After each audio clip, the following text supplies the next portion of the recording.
Shalom saudara dalam Tuhan. Saudara, selama ini Juma suka membahas Alkitab, tetapi kali ini berbeda. Mereka membahas kitabnya Juma, yaitu Al-Quran. Dan apologet Kristen yang sangat hebat ini dan juga paham tentang isi daripada Al-Quran menyampaikan beberapa pertanyaan buat Juma, dan ternyata dari jawaban Juma kita bisa paham bahwa Juma ini tidak menguasai kitabnya sendiri, sehingga dia tidak berkutik dan dengan pertanyaan-pertanyaan yang disampaikan ke dia. Jadi saudara dalam Tuhan, langsung kita lihat videonya terlebih dahulu, dan setelahnya nanti kita berkomentar di kolom komentar. Dan buat saudara yang terus mendukung apologet Kristen menyatakan kebenaran Alkitab, silahkan tekan tombol like dan juga share supaya menjadi berkat bagi banyak orang. Bahas mengenai asal-usul Al-Quran, ya. Karena ada banyak sekali ya hal-hal yang ingin saya utarakan tentang Al-Quran ini, di mana di dalam hemat saya itu umat muslim sendiri tidak mengetahui hal-hal ini. Nah, rahasia-rahasia apa nanti yang akan saya ungkapkan di sini, yaitu tentang asal muasal Al-Quran yang selama ini itu tidak diketahui oleh umat muslim, tetapi itu adalah suatu hal yang sudah diketahui oleh para scholar, ya, para scholars ya, yang sudah diketahui oleh para pengkaji Al-Quran, terutama di Barat, ya, dan juga sebenarnya di dunia Islam sendiri. Tapi hanya saja hal-hal ini memang konsumsi para akademisi, ya, bukan konsumsi orang-orang awam. Nah, hal-hal apa saja itu nanti yang akan saya utarakan, karena ini baru opening statement ya, jadi nggak usah langsung saya utarakan. Adalah hal-hal yang tentu saja akan mengguncang iman, ya. Jadi katakan begitu. Kenapa mengguncang iman? Karena saya melihat begitu banyak teman-teman saya, saudara muslim itu, ini bahasa saya, itu bisa dikatakan menjunjung tinggi Al-Quran. Bahkan kalau kalau saya harus melebih-lebihkan, dikatakan siap mati begitu demi Al-Quran, karena cintanya terhadap Al-Quran. Nah, yang ingin saya utarakan adalah, ini pemanasan sedikit saja. Salah satu yang saya tulis di dalam buku saya, yaitu mengenai asal-usul Al-Quran, ada satu kata begitu.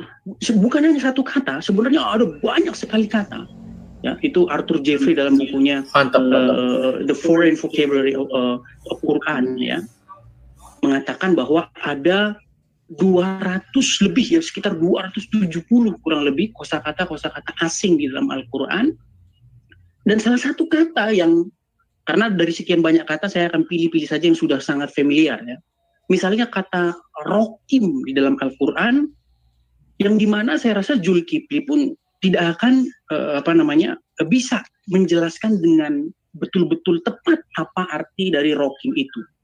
Kalau kita membaca tafsir-tafsir ulama, kita akan menemukan banyak sekali tafsir mengenai arti dari rokim ini. Ada yang bilang itu batu bertulis, ada yang bilang itu nama lembah, ada yang bilang itu nama anjing, ada yang tidak ada kesepakatan, ya, tentang arti dari rokim di dalam Al-Kahfi ayat 9 atau 8 itu.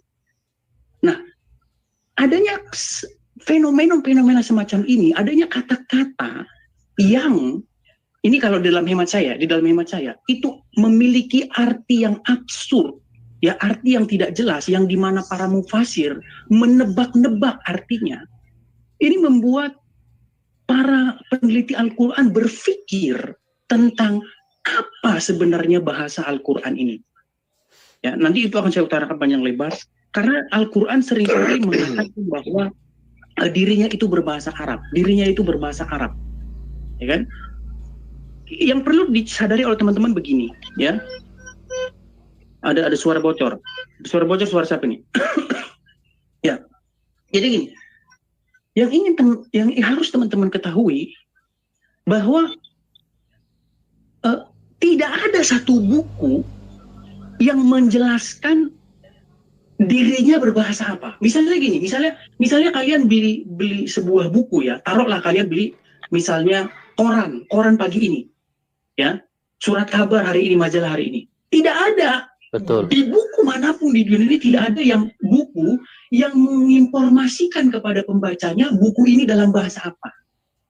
Ya, dalam buku apapun ketika kalian beli, dia tidak menjelaskan ini bahasa Bugis, ini bahasa Indonesia, buku ini bahasa Inggris, buku ini bahasa Arab. Nggak ada. Ya. Kenapa? Karena isi dari buku itu sendiri sudah menjelaskan kepada pembacanya dalam buku apa buku itu. Ketika kalian baca koran pagi ini, koran itu tidak ngomong gini, buku ini, media hari ini dalam bahasa Indonesia, surat kabar ini dalam bahasa, nggak ada, karena isinya itu sudah menunjukkan kepada pembacanya buku itu berbahasa apa. Ya, nah, betul. Tapi Al-Quran membuat satu pernyataan bahwa Quran ini dalam bahasa Arab. Ya, itu ada banyak sekali ayat-ayat Quran yang mengatakan Quran ini dalam bahasa Arab, Quran ini dalam bahasa Arab. Nah, pertanyaannya, kenapa Al-Quran perlu menginformasikan hal itu? Kalau saya bandingkan dengan ini ya, misalnya kalian beli buku bahasa Indonesia, tidak ada di mukadimahnya itu dikatakan ini, buku ini bahasa Indonesia. Nah, karena informasi itu tidak berguna. Kenapa dikatakan tidak berguna? Karena bahasa dari buku itu sendiri sudah menjelaskan itu bahasa apa. Nah, Al-Quran mengatakan, kenapa Al-Quran itu bahasa Arab dikatakan la'alakum taqilun, ya, supaya kamu memahaminya, supaya kamu mengerti katanya. Nah, ini menjadi satu pertanyaan. Apakah ada sebelumnya Al-Quran yang bukan berbahasa Arab? Sehingga dikatakan, sekarang kami turunkan Al-Quran dalam bahasa Arab supaya kamu memahaminya. Ini menjadi satu pertanyaan di kalangan para scholars. Sebenarnya apa bahasa Al-Quran ini asalnya? Nah, nanti akan saya tunjukkan jejak-jejak atau bekas-bekas di mana kita bisa berpikir ulang untuk melakukan kajian ulang. Sebenarnya Al-Quran ini dalam bahasa apa? Nah, untuk closing statement-nya biar agak panas sedikit, Zulkifli kan saya senangnya manas-manasin dia. Nah, gini. Nah, jadi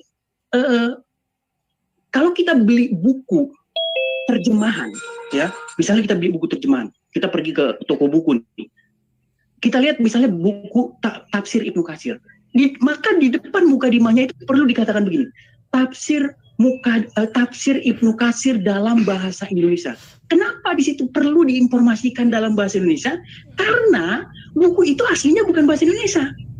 Itu loh. Makanya hal-hal semacam itu pemberitahuan kepada pembaca bahwa ini dalam bahasa ini dalam bahasa itu hanya dapat dipahami, hanya masuk akal ketika itu adalah informasi tentang penerjemahan. Makanya ketika kita beli buku tafsir Ibnu Katsir dikatakan tafsir Ibnu Katsir dalam bahasa Indonesia supaya kamu memahaminya. Ini buku ini dalam bahasa Inggris supaya orang Inggris memahami. Itu menandakan adanya proses translation, ya, adanya proses penerjemahan. Nah, apa nanti bukti-bukti yang bisa menguatkan bahwa adanya indikasi bahwa Al-Quran itu tadinya bukan berbahasa Arab, kemudian diterjemahkan ke dalam bahasa Arab. Nah, itu nanti akan saya paparkan satu persatu, tapi tidak mungkin waktunya cukup ya, karena cuma sebentar. Nanti akan saya ambil contoh-contoh yang prominent, yang menonjol gitu ya. Nah, salah satunya adalah masalah Rokim tadi ini. Mantap. Biar saya tutup ya. Nah, banyak penerjemah ya, banyak penafsir para ulama ya. Kalau kita baca Al-Kahfi ayat 9, walaupun dalam bahasa apapun, Rokim itu tidak diterjemahkan. Kenapa? Karena ini artinya apa? Ini apa arti Rokim ini? Ada yang ngomong begini begitu. Nah, kutub penutup dari opening statement. Apakah ini buku yang Anda, kalau saya ingin melebihkan kata-kata, yang Anda rela mati untuknya? Apakah dengan buku yang ada kata-kata yang tidak jelas begini, yang artinya multi tafsir? Mohon maaf ya, saya katakan tidak jelas ini karena menimbulkan multi tafsir. Ya, nggak ada orang Indonesia berdebat tentang arti pintu. Semua orang Indonesia nggak ada yang berdebat pintu itu apa. Tapi para ulama berdebat tentang apa arti Rokim itu. Itu adalah salah satu contoh pertama. Nanti saya akan tunjukkan banyak contoh. Tapi untuk sementara itu dulu, saya berikan kesempatan kepada Zulkifli. Terima kasih. Ya, teman-teman sudah menyimak ya pertanyaan Bang Edis itu sebenarnya lugas jelas sekali.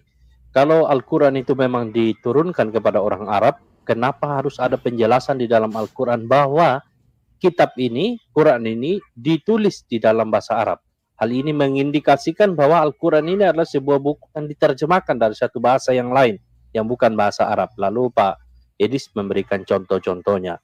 Tetapi Anda tidak akan menyangka jawaban dari Gurunda Suma itu jauh dari apa yang diharapkan. Sungguh sangat-sangat disayangkan. Seorang yang dibanggakan ternyata jawabannya sangat tidak memuaskan, bahkan tidak menyentuh dari apa yang esensi yang dipertanyakan oleh Bang Edis. Langsung kita dengarkan videonya berikut ini.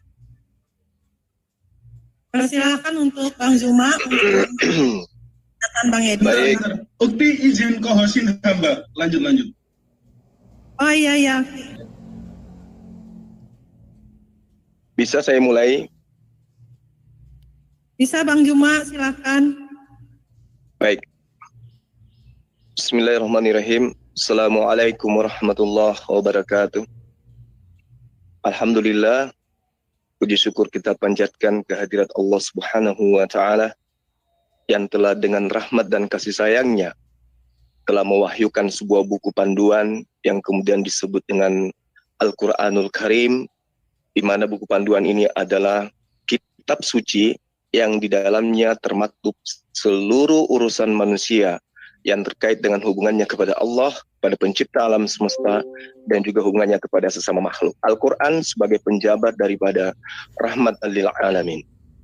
Salawat serta taslim senantiasa kita haturkan kepada junjungan kita Rasulullah Muhammad sallallahu alaihi wasallam, Nabi yang telah membawa kita dari manusia yang tadinya jahiliyah, tidak mengerti apapun tentang kebenaran. Ketika datang kebenaran pun dipelesetkan oleh orang-orang yang mengaku sebagai orang yang memahami tentang kebenaran, namun kemudian Al-Quran kembali datang dari wahyuan yang diterima Rasul Muhammad SAW, sehingga kita selaku umat Islam mampu membedakan antara mana yang baik dan mana yang benar. Sahabat-sahabat yang dimuliakan oleh Allah, sahabat yang ada di Zoom, dan juga teman-teman dari komen netizen yang ada di Zoom yang lagi live di acara ini. Pagi ini kita kedatangan tamu ya. Saya juga tidak pernah kemudian melakukan tantangan terhadap Edis.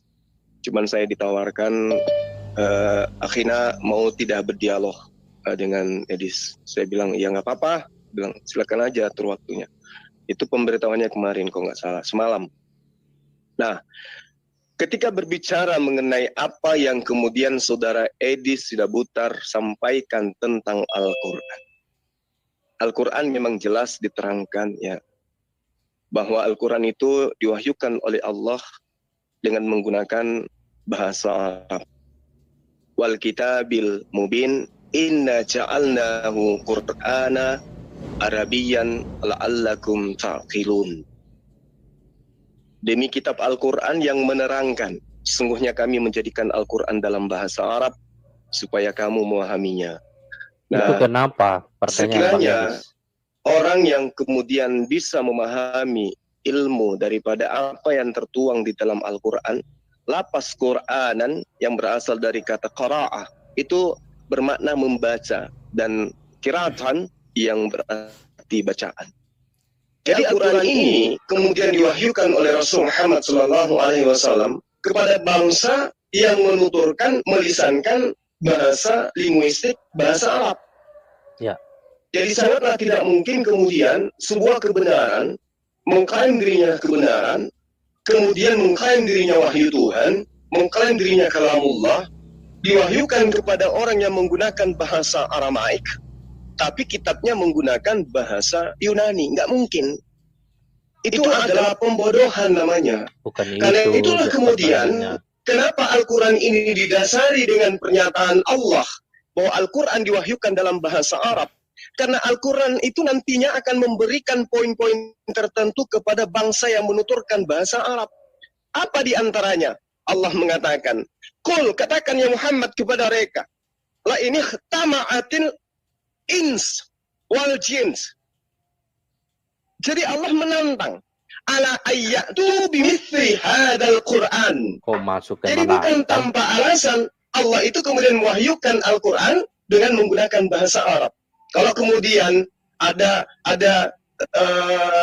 satu sosok manusia yang kemudian memprotes, kemudian menganggap Al-Quran itu bukan bahasa Arab karena di dalamnya ada kata ar-raqim atau kata raqim, ya itu adalah keusilan yang tidak berdasar terhadap ilmu pengetahuan. Al-Quran menerangkan, ya, la ya'tuna bimithlihi walau kana ba'duhum paham dengan pertanyaan orang ini. Allah menantang itu. Sesungguhnya jika kamu berkumpul, wahai jin, wahai manusia, untuk membuat yang serupa dengan Al-Quran ini, mereka tidak akan dapat membuat yang serupa dengannya. Lucu ya, hanya Allahnya Islam yang menantang manusia untuk membuat kitab. Hanya dia saja. Tuhan yang lain nggak ada menantang-menantang. Lalu dia yang menantang, lalu dia juga yang tentukan standarnya. Siapa jurinya kalau buat kitab seperti Quran? Ada banyak kitab-kitab yang begitu bagus, kitab-kitab kuno yang begitu bagus, ada banyak, ya. Tetapi masalahnya standarnya apa? Siapa yang menilai? Siapa jurinya? Ini konyol sekali menurut saya pernyataan Suma ini. Tidak menjawab esensi pertanyaan dari Bang Edis. Sekalipun mereka saling membantu satu sama lain. Nah ini di tengah-tengah kita muncul jinnya, muncul manusianya. Tapi apa yang dia bawa? Al-Karim. Hanya ada satu kata Al-Karim itu yang dia bawa. Dia tidak mampu, Ar-Raqim maksud saya, dia tidak mampu kemudian membawa satu kitab yang bisa menyamai Al-Quran. Pertanyaannya, woi. Artinya tantangan Allah belum terjawab. Ketika kemudian Al-Quran datang dalam bahasa Arab, orang-orang Arab tidak mampu menjawab tantangan ini. Allah menurunkan tantangannya. Apa kata Allah? Am yaqulu naftara, ya, qul fa'tu bi asyri. Jadi Allah menurunkan surah mithlihi yang sama seperti Al-Quran, muftarayat. Lucu ya. Itu tantangan oleh Allah. Nantang manusia. Man istata'tum min dunillah in kuntum shadiqin. Ketika tadi Allah menantang orang-orang yang menuturkan bahasa Arab, wahai kalian yang mampu berbahasa Arab, yang kemudian dalam Rasul Muhammad SAW kepadamu dengan membawa sebuah wahyu yang juga bahasa Arab. Jika kamu ragu terhadap apa yang dibawa oleh Rasulku, kata Allah, maka coba kamu berkumpul dengan seluruh jin, buat juga semisal Al-Quran. Gak bisa ada yang membawa itu, gak bisa ada yang membuktikan tantangan itu. Allah kemudian menurunkan tantangannya, level tantangannya. Jika kamu tidak mampu satu kitab, kata Allah, Tuhan kau nantang maka manusia. buktikan bahwa dia Rasul Muhammad SAW yang membuat Al-Quran itu. Katakan, sampaikan kepada mereka, datangkanlah 10 surah semisal dengan Al-Quran yang dibuat-buat oleh mereka. Ajaklah di antara mereka, supaya kamu bisa membuktikan kalau manusia yang buat tantangan wajar lah, benar dari Rasul Muhammad SAW, bukan dari pencipta alam semesta. Masuk akal kalau manusia yang bikin tantangan kepada orang yang berbahasa Arab. Kalau tantangan itu diberikan kepada orang yang bernutur bahasa Jerman, bahasa Inggris, bahasa Bugis, masuk tantangan, bukan itu pertanyaan Kipli. Tapi ini Allah tantang kepada siapa? Orang yang menuturkan bahasa Arab. Dari tadi bahas tantangan. Itu pertanyaan Bang Edis, kalau benar Al-Quran itu diturunkan kepada bangsa Arab, kenapa harus ada penegasan secara khusus dalam Al-Quran bahwa kitab ini ditulis di dalam bahasa Arab? Itu pertanyaannya. Anda kok bahas ke tantang petenteng. Aneh sekali Tuhan menantang manusia. Mampu mereka? Tidak. Allah kemudian melalui Rasulnya menurunkan tantangannya. Apa kata Allah? Am yaqulu naftara. Qul fa'tu bi surah mithlihi wad'u man istata'tum. Bagi mereka ini hebat sudah nih kalau pakai bahasa Arab begini. Katakan kepada mereka, ya Muhammad, kalau mereka tadinya tidak mampu menantang apa yang engkau bawa berupa satu kitab yang menjadi landasan pembatalan Quran sebagai kalamullah, dan kemudian aku turunkan 10 surah dari apa yang aku tantangkan, dan mereka juga tidak mampu, maka cukup satu surah. Suruh mereka buat semisal Al-Quran. Buatlah sebuah surah yang semisal dengan surah Al-Quran. Dan ajarlah siapa saja di antara kamu yang mampu membuat selain daripada Allah. Kalau saya dengar tantangan ini ya teman-teman ya, ini lebih tepatnya manusia yang bikin tantangan seperti ini. Ya kan? Untuk meyakinkan pendengarnya ya dia bikin tantangan seperti ini. Ini logisnya sepertinya seperti itu. Dia kamu orang-orang yang benar. Muncul di tengah kita. Bukan satu ayat yang dia bawa satu kata. Kata Ar-Raqim yang dia bawa. Padahal tantangannya satu surah, 10 surah, satu Al-Quran. Dan sangat-sangat disayangkan kita Jawaban tidak cuma bisa jauh dari kemudian api dari panggang. menyalahkan sepenuhnya saudara kita Edis Dabutar. Yang penting buat suara Karena besar dia lah. tidak mampu menunjukkan kelalaian, kesalahan, ya, kekhilafan di dalam Al-Quran, sehingga dia hanya menantang ngomong apa besar, yang kemudian pakai bahasa Allah Arab, terangkan di dalam udah jago Al-Quran. tuh. Wal kitabil mubin, inna ja'alnahu Qur'ana Arabiyyan. Hanya itu yang dia bisa bawa, sehingga dia mengatakan Ar-Raqim itu bukan bahasa Arab. Dia lupa bahwa di dalam perspektif penutur bahasa manusia itu adalah merupakan asal-usul sebuah bahasa, itu adalah landasan bunyi dari yang disuarakan oleh kaum-kaum terdahulu sehingga membentuk sebuah bahasa. Bahasa Arab kita tahu itu adalah bahasa teman-teman, yang berasal dari bahasa keturunan Abraham, ya, bahasa Abrahamaik, ada Aramaik, ada Ibrani dan seterusnya. Dan bahasa Arab juga berasal dari bahasa-bahasa yang ada di kaum-kaum sekeliling daripada bangsa Arab itu sendiri. Jadi kemudian kalau ada satu ketika kita menemukan ada bahasa yang berkesesuaian dengan bahasa di luar daripada bahasa Quran, ya maklum aja. Kenapa? Justru itulah yang Allah tantang. Orang-orang yang sudah menggunakan kata rakim, Allah gunakan kata itu lagi, supaya orang-orang itu mampu kemudian menciptakan sebuah surah. Itu artinya apa, kata Bang Edis? Ketika mengambil contoh itu, rokim itu artinya apa? Itu nggak ada maknanya, dan ada banyak istilah yang digunakan di dalam Al-Quran, nggak ada maknanya. Itu menimbulkan multitafsir. Kenapa bisa begitu? Itu yang kau jawab cuma. Dari tadi Anda sudah melebar kemana-mana, tapi nggak menjawab esensi pertanyaan. Yang bisa menandingi Quran, tapi rupa-rupanya tidak ada yang mampu. Sampai hari ini nggak ada yang mampu. Jangankan membuat nggak ada yang mampu, karena dia yang bikin standar. Menjadikan Al-Quran kehilangan original teksnya saja nggak mampu dunia ini. Sekuat apapun sebuah negara, siapapun bisa bikin tantangan lah. Ya, setinggi apapun tahta manusia di atas muka bumi ini, sebenci apapun dia terhadap Islam, siapapun bisa bikin tantangan. Mereka tidak berdaya nanti yang tentukan juga nilainya ya dia dari sendiri. lembaran yang kemudian kita anggap sebagai sebuah kitab. Misalnya Amerika, sebuah negara yang taruhlah misalnya benci terhadap Islam, mereka minta ke Arab Saudi masukkan Al-Quran ke dalam negaraku, saya minta 3 kontainer, tetapi dengan syaratnya cukup terjemah saja, jangan ada bahasa Arabnya. Tak ada kekuatan yang seperti itu. Untuk membentuk itu, melisankan itu saja mereka nggak mampu. Jangankan melisannya, membuat sebuah surah saja kepada yang punya kompetensi menerbitkan Al-Quran versi bahasa Indonesia tanpa menggunakan original, itu tidak ada.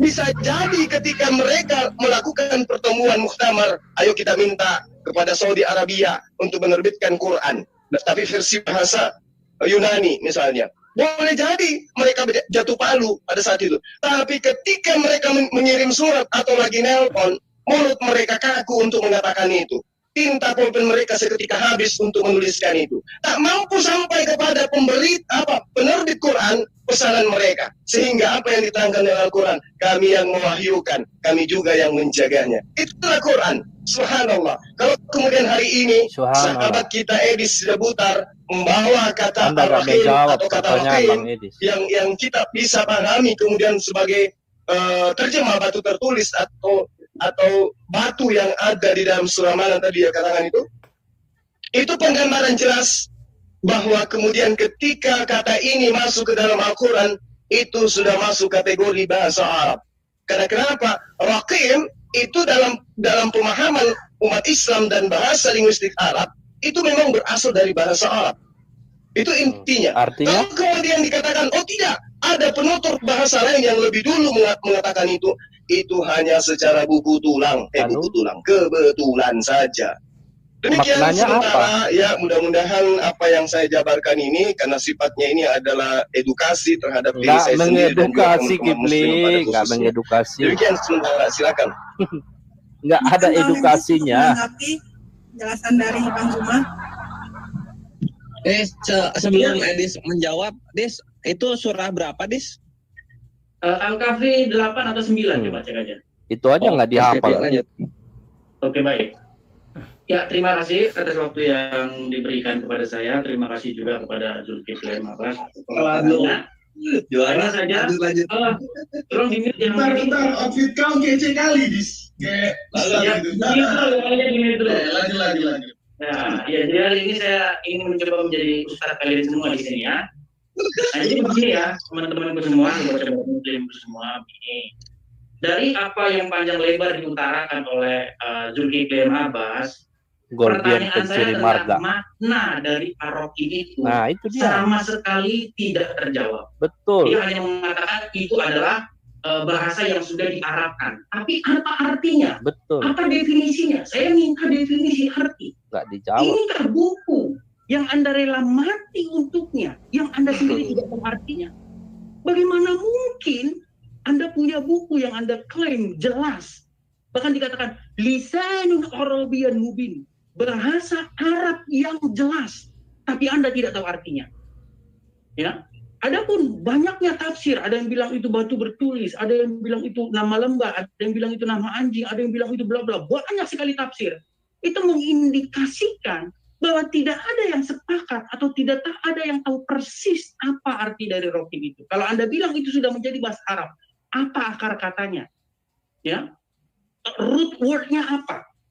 Ya, itu harus Anda jelaskan kalau memang itu bahasa Arab. Ya, sama seperti kita orang Indonesia. Ya, ketika kita menemukan di dalam satu buku ada tulisan di situ tung kriung, kita baca buku bahasa Indonesia, terus kita temukan ada kata tung kriung. Apa ini tung kriung? Ini bukan bahasa Indonesia.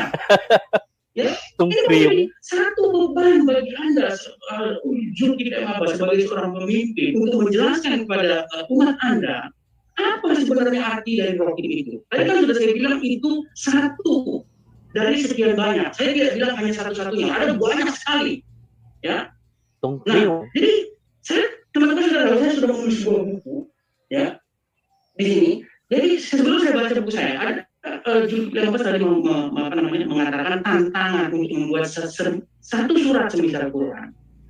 Menurut saya, ini dalam hemat saya, ini bersifat subjektif. Tantangan ini bersifat sangat absurd. Kenapa? Absurd. Karena kriteria apa yang digunakan untuk mengatakan bahwa ini lebih baik atau ini sama setara dengan siapa yang bentuk kriteria itu? Seperti misalnya gini, saya adalah seorang koki, ya, kemudian saya buat satu makanan untuk diri saya sendiri, misalnya saya bikin telur dadar begitu, saya tantang seluruh dunia, ya, coba seluruh dunia berkumpul, bahkan ditolong oleh setan, oleh jin, oleh siapa sekalipun, untuk membuat nasi goreng yang lebih enak dari nasi goreng saya. Karena tidak jelas kriterianya apa, karena tidak jelas siapa yang menentukan ini lebih baik atau lebih buruk dari masakan yang saya buat, maka tantangan itu tidak akan pernah dimenangkan oleh siapapun. Karena jurinya saya, ya, kalian berkumpul untuk membuat makanan yang lebih enak, ya, telur dadar yang saya buat ini tidak akan ada, karena jurinya saya yang menentukan. Sama seperti kalian, kalau kalian bilang buatlah satu surat semisal ini, siapa jurinya? Kalau kalian jurinya, tidak akan ada yang bisa menang karena kalian jurinya. Sama seperti saya. Kalau saya buat makanan semacam itu, tidak ada kalian yang bisa menang karena saya yang ngerasain, saya yang nentuin. Ya kan? Ini yang saya bilang tantangan yang sifatnya subjektif. Makanya saya tidak perlu terlalu menanggapi itu. Nah, sebenarnya betul. Saya ingin katakan ya, saya membacakan aja buku saya di sini. Ya, saya ini yang kalian biar ini yang Muslim saya bagikan gratis ya pada Muslim ya.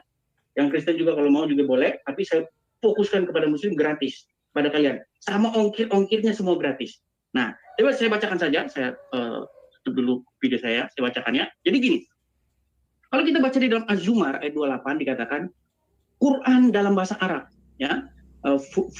Fussilat ya, ayat 3 dikatakan kitab yang dijelaskan ayat-ayatnya, yakni bacaan dalam bahasa Arab, ya. Kemudian Asy-Syu'ara ayat 195, bahasa Arab yang jelas.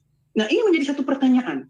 Mengapa Al-Quran sering, ini saya sedang membacakan buku saya, mengapa Al-Quran sering mengatakan ini bahasa Arab, bahkan sampai-sampai mengatakan ini bahasa Arab yang jelas, lisanun Arabiyyan mubin. Mengapa Al-Quran perlu memberitahu bahwa dirinya bahasa ini dan itu?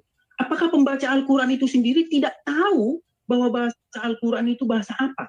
jika pembaca Al-Quran itu tahu bahwa Al-Quran itu bahasa Arab, untuk apa lagi Al-Quran memberitahu bahwa Al-Quran berbahasa Arab? Sebenarnya jawabannya ada di dalam Al-Quran sendiri. Dikatakan la'alakum takilun. Ya. Nah, atau apakah sebelumnya, yang menjadi pertanyaan sekarang gini, apakah sebelumnya ada Al-Quran yang bukan berbahasa Arab sehingga perlu diberitahu bahwa sekarang ada Al-Quran dalam bahasa Arab? Atau apakah ada orang yang mencurigai Jelas ada. bahwa Al-Quran itu bukanlah bahasa Arab yang lurus, bukanlah bahasa Arab yang benar? Itu Al-Fatihah Dan ataukah dari ada yang bahasa mengatakan Syria. bahwa bahasa Al-Quran itu bahasa Arab yang tidak jelas? Atau lebih parahnya, apakah ada orang yang mengatakan bahwa sesungguhnya Al-Quran itu bukan bahasa Arab? Ya, karena sebenarnya yang perlu kita tahu bahwa Al-Quran itu pada dasarnya itu gundul, ya, huruf tanpa harokat. Ya, nah pertanyaannya sekarang adalah, jika ada bahasa Arab yang jelas, lalu seperti apa bahasa Arab yang jelas, yang tidak jelas? Karena Al-Quran mengatakan lisanun Arabian mubin, bahasa Arab yang jelas. Kalau dikatakan bahasa Arab yang jelas, maka pertanyaannya sekarang, bahasa Arab yang tidak jelas seperti apa? Ya kan? Nah, ini sebenarnya ayat ini merujuk kepada surat An-Nahl ayat 103 yang teman-teman juga sudah pada tahu, dikatakan di sana bahwa ada orang-orang, ya mungkin kalau bisa moderator menampilkan ayatnya. Jadi ada orang-orang yang menuduh bahwa Muhammad mempelajari Al-Quran itu dari orang ajam. Nah, Al-Quran membantah tuduhan itu dengan mengatakan, bagaimana mungkin dia mempelajari dari orang ajam sedangkan dia berbahasa ajam, sedangkan Quran ini bahasa Arab yang jelas. Nah, seperti apa bahasa Arab yang tidak jelas tersebut? Menurut saya, bahasa Arab yang tidak jelas tersebut adalah bahasa Arab yang tidak fasih, atau bahasa Arab yang tidak jelas maknanya, atau bahasa Arab dengan gaya asing karena berasal dari orang ajam. Ya, bahasa Arab yang dituturkan oleh orang asing. Saya kasih contoh gini, kalau ada orang bule tinggal di Indonesia, baru taruh 3 bulan, 6 bulan, dia bisa bahasa Indonesia, tapi bahasa Indonesia gaya belepotan. Ya. Nah, pertanyaannya, apakah bahasa Arab di dalam Al-Quran itu tidak jelas atau seperti tuduhan orang tidak fasih? Nah, itu tuduhannya. Nah, untuk menjawab tuduhan itu, ya saya buka lagi kopan saya. Jadi gini teman-teman semua. Tadi Zulkifli, saya buka lagi open game aja biar lebih enak ya. Tadi Zulkifli mengatakan bahwa Quran itu artinya adalah bacaan. Apakah benar kata Zulkifli? Jadi teman-teman, untuk nama kitab saja, untuk nama kitab itu ulama berdebat. Ya, kita harus jujur di sini, nggak boleh bohong. Zulkifli juga saya harap jujur, Anda jujur. Ya, di dalam buku saya katakan, ya. Jadi kita harus jujur mengakui bahwa ada banyak sekali tafsir Al-Quran. Ya, sebut saja ya, saya sebutkan buku-buku tafsir dalam Al-Quran ya. Ada Muqatil bin Sulaiman ya, buku tafsir tertua ya. Ada Tabari, Ibnu Katsir, Al-Misbah dan lain sebagainya. Jadi kalau kita hitung, saya perkiraan saya, itu ada sekitar 40 buku tafsir Al-Quran.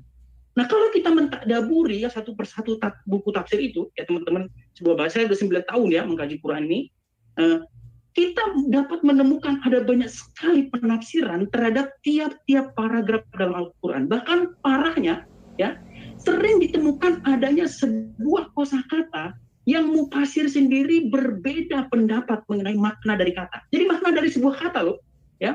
Nah, saya kasih contoh untuk nama kitab. Kata Al-Quran saja, ya, kita dapat menemukan ada banyak sekali tafsir mengenai apa sebenarnya arti dari kata tersebut.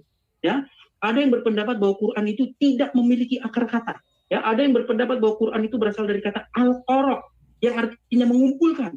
Ada juga yang berpendapat dari kata qaraah, kata Zulkifli tadi, yang artinya bacaan.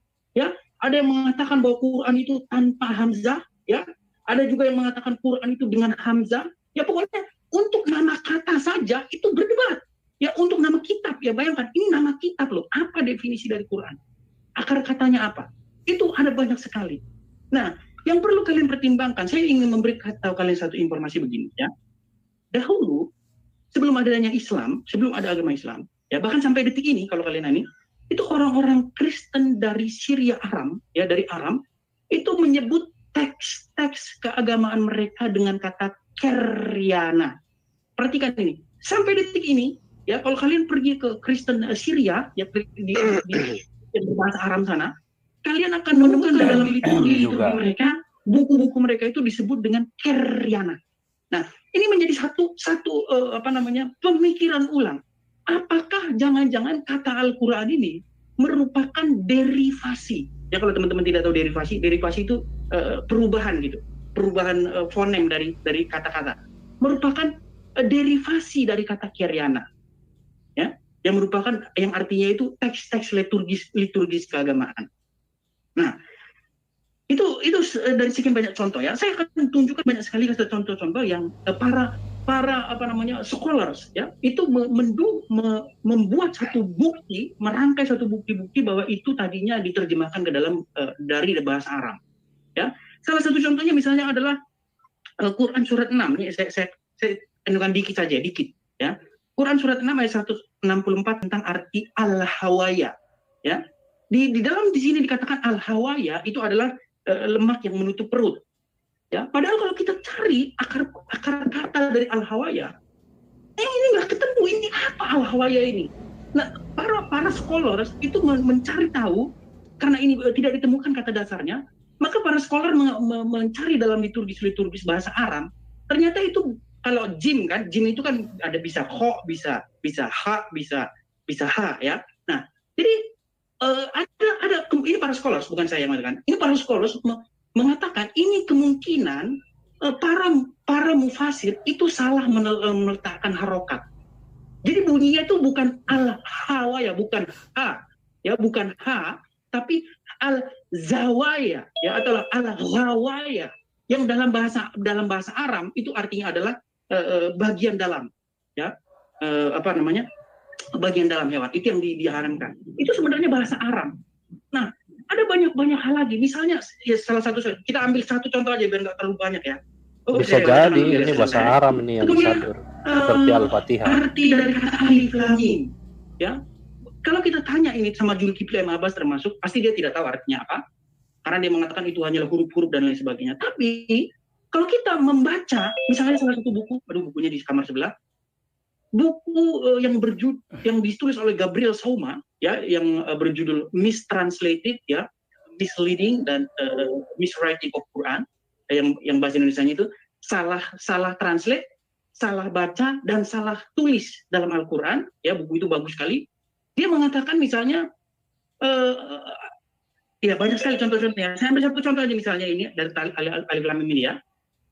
Kalau kita baca ini dalam bahasa Arab, ternyata arti dari alif lam mim itu artinya adalah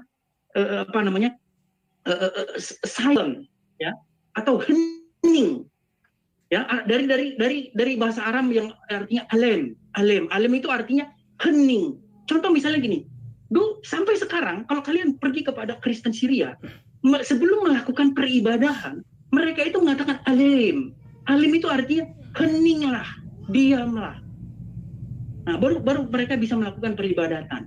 Nah, kalau kita baca menurut scholar dari Muslim, alif lam mim ini banyak sekali artinya. Ada yang ngomong itu hanya Allah yang tahu, ya, hanya Allah yang mengetahui takwilnya dan lain sebagainya. Tapi sebenarnya di dalam Al-Quran sendiri ada satu statement, ya, dikatakan jika kamu ragu-ragu terhadap apa yang kami wahyukan kepada, maka tanyakanlah orang yang membaca kitab sebelummu. Nah, yang jadi pertanyaan sekarang, apakah Zulkifli M. Abbas pernah bertanya kepada saya? Biar saya jelaskan. Loh, kan ada perintah Quran untuk menanyakan, tanyalah orang-orang yang membaca kitab sebelummu. Nah, makanya kalau kita membaca dari liturgi Arab, ini sebenarnya ada artinya. Tapi kalau kita membaca dari Muslim sendiri, dikatakan alif lam mim ini apa? Ya, kita temukan sendiri banyak sekali tafsirnya. Ada banyak sekali kata-kata, ya. Ada banyak sekali. Pokoknya ini saya utarakan nggak sempat waktunya. Tapi nanti saya akan senang membahas kata yang sudah familiar saja. Misalnya yaitu tentang arti dari Al-Kautsar. Bukan. Dari arti apa? Ya, Al-Kautsar juga termasuk, ya. Al-Kautsar itu kalau menurut Muslim itu dikatakan air sungai, ya, dan lain sebagainya. Tapi nanti kalau kita baca itu menurut teks-teks Arab, itu artinya beda. Itu jadi sesuai dengan konteks kalau kita bahas dari bacaan-bacaan Arab. Nah, ada satu buku yang sangat bagus, ya, yang ditulis oleh Christoph Rosenberg yang berjudul The Syrio-Arabic Reading of Quran, bacaan Al-Quran menurut teks Syria. itu kata-katanya menjadi lebih masuk akal di dalam saya ketika saya membaca Al-Quran. Karena kalau saya membaca Al-Quran menurut terjemahan dari teman-teman Muslim, saya hanya menemukan banyak sekali tanda kurung, kata-kata tambahan, ya, yang ditambahkan ke dalam situ, yang sebenarnya sendiri tidak ada, untuk membuat kalimat itu seperti menjadi lebih masuk akal. Ya, kalau dibuang tanda kurungnya semua, saya bingung ini gimana ini? Seperti kok kekurangan kata-kata gitu kalau nggak ada tanda kurungnya. Nah makanya menjadi penasaran bagi para scholars ya dari barat tentu saja yang mencari sebenarnya asal. Bang Edi, maaf saya masih lama nggak? Soalnya ini udah terlalu lama. Baik, masa 2 jam. Videonya kita sudah simak apa yang dibicarakan beberapa orang di video tadi. Ada debaters Kristen dan juga beberapa debaters dari saudara kita Muslim. Dan saudara dalam Tuhan, mereka membahas beberapa hal mengenai ayat-ayat Al-Quran, dan debaters Kristen ini menyampaikan beberapa pertanyaan. Dan saudara dalam Tuhan, kita boleh melihat bagaimana jawaban Juma terhadap pertanyaan-pertanyaan yang disampaikan.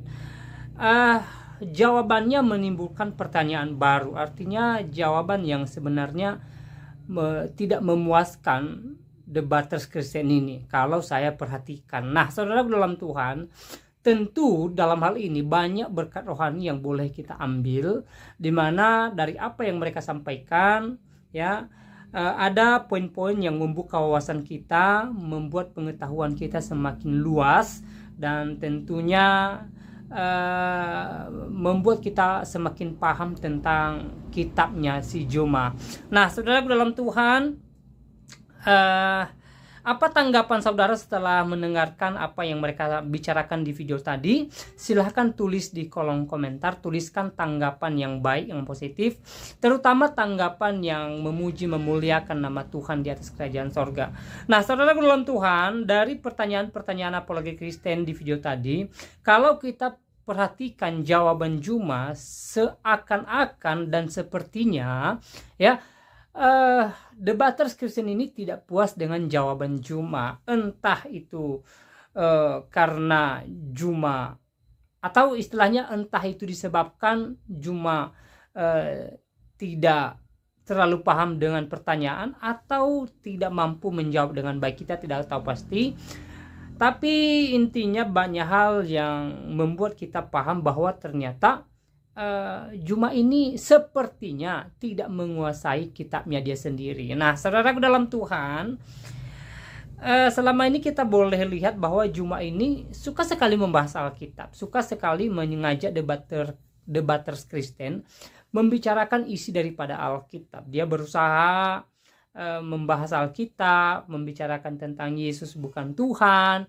membicarakan tentang Rasul Paulus yang menyesatkan umat Kristen, seperti di video saya sebelumnya, di mana dia mengatakan bahwa Rasul Paulus itu seorang penyesat di dalam iman Kristen. Nah, saudara dalam Tuhan, tentu saja ya, dia membahas Alkitab bukan berdasarkan pengetahuannya, tetapi berdasarkan ketidakpengetahuannya, karena dia tidak punya ilmu pengetahuan tentang Alkitab, sehingga ketika dia menjabarkan ayat-ayat Alkitab selalu saja ngawur dan salah. Nah, saudara dalam Tuhan, sekali lagi buat Juma ya, berhentilah membahas Alkitab kami ya. Toh juga kamu tidak percaya isi daripada Alkitab, tidak ada gunanya kamu membahas Alkitab kami ya. Fokus dengan agamamu. Nah, sekali lagi, apa yang menjadi tanggapan saudara setelah menonton video tadi? Silahkan tulis di kolom komentar. Tuliskan tanggapan atau komentar yang baik, yang positif, terutama komentar yang membuka wawasan kita, yang memberkati kita, yang memuliakan nama Tuhan di atas kerajaan sorga. Dan di kesempatan juga saya kembali ingatkan kita supaya kita tetap semangat menjalani hari-hari kita.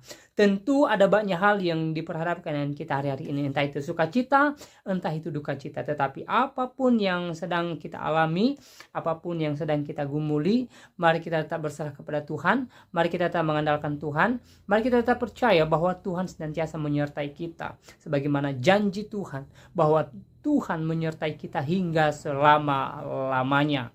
Ya, Allah Roh Kudus Tuhan senantiasa ada bagi kita, yang mengingatkan kita, menginsyafkan kita, dan juga berdoa bagi kita, dan tentunya Allah Roh Kudus Tuhan membantu kita, menguatkan iman kita di segala persoalan-persoalan yang kita alami. Untuk itu, mari jangan jemu-jemu berserah diri kepada Tuhan, jangan jemu-jemu berdoa, dan jangan jemu-jemu mengandalkan Tuhan, dan kita percaya bahwa di waktunya Tuhan senantiasa menyatakan mujizat bagi kita, memberikan kita yang terbaik. Nah, saudaraku dalam Tuhan, saya tidak terlalu panjang lebar menyampaikan pesan melalui video ini. Semoga video singkat ini memberkati kita dan Tuhan Yesus Kristus memberkati kita sekalian. Shalom.